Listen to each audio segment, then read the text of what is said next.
ma pratique quotidienne, je vais travailler essentiellement avec le corps, travailler par le massage, par l'expression corporelle via la danse. Ma citation, moi, c'est apprendre à explorer par le corps pour savourer la vie et sa liberté d'être. Je vais vraiment m'adapter à son besoin du jour, à son énergie. On parlait tout à l'heure d'énergie vitale.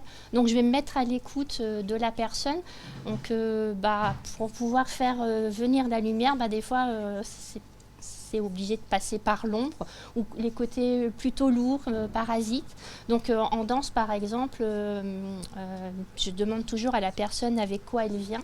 Donc je l'invite à rentrer vraiment dans son intérieur avec son émotion du moment. Je vais mettre une musique peut-être particulière parce que je trouve que chaque personne peut avoir une musique ou une chanson qui va résonner pour elle.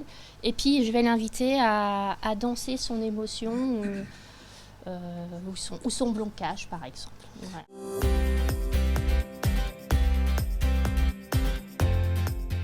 Je propose un parcours pour les femmes, plusieurs parcours. Après, elles ne sont pas obligées de faire... Il y a 4 voyages en fait, parce que j'aime bien dire que pour s'aimer soi-même, en se lançant dans une histoire d'amour, c'est ce qui durera le plus longtemps. Quand on commence par aller voyager dans l'essentiel. Qu'est-ce qui fait son essentiel? Son féminin, son masculin, ses différentes polarités. Et pour ça, je les amène en 3 jours. Pour explorer donc via la danse, via des cercles je vais les inviter à poser ce qu'elles ont avec elles, ce qu'elles ont besoin de visiter. Puis j'écoute pendant 3 jours ce qui se passe pour la personne. Et puis soit elles continuent, soit elles arrêtent, mais généralement elles continuent.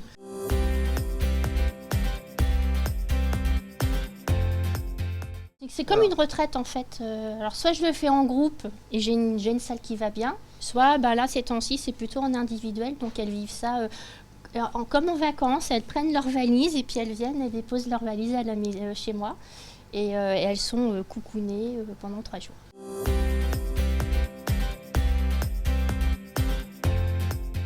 Oui, je suis en action parce que je vais vraiment me mettre à l'écoute de la personne. Je vais voir où est-ce qu'éventuellement ça peut bloquer. Alors des fois la personne le pose, des fois pas.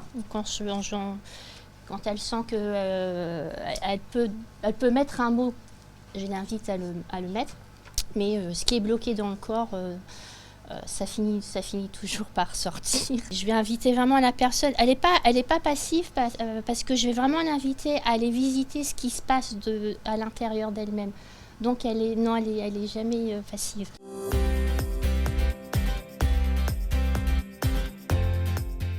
Elle se redécouvre autrement. Elle peut découvrir parfois des parts d'elle qu'elle ne connaissait pas. Là, par exemple, pendant le temps de massage,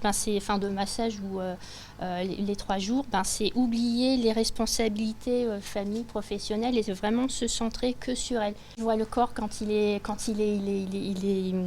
content ou d'ailleurs quand il n'est pas content. Et c'est vraiment dans le mouvement, dans comment ça va pétiller, comment ça vibrer. Qu'est-ce qui fait qu'on se lève le matin, c'est son élan de vie. Qu'est-ce qui fait que j'ai envie de bouger? Qu'est-ce qui fait que j'ai envie de croquer la vie? Le feedback, quand je suis en 3 jours, je vois la personne le premier jour, puis je la vois à la fin. Déjà, il y a quelque chose qui joue au niveau du visage. Et puis, quelques temps après, oui, j'ai souvent des coups de fil ou des messages pour dire qu'il y a quelque chose qui est tombé. Elles ont le sentiment d'avoir laissé tomber quelque chose et d'avoir retrouvé une part d'elles.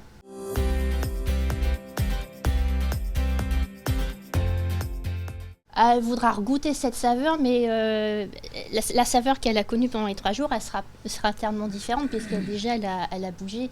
Donc ce sera découvrir encore autre chose. On ne peut pas retrouver la même chose que dans les 3 jours parce que c'était pendant ces 3 jours.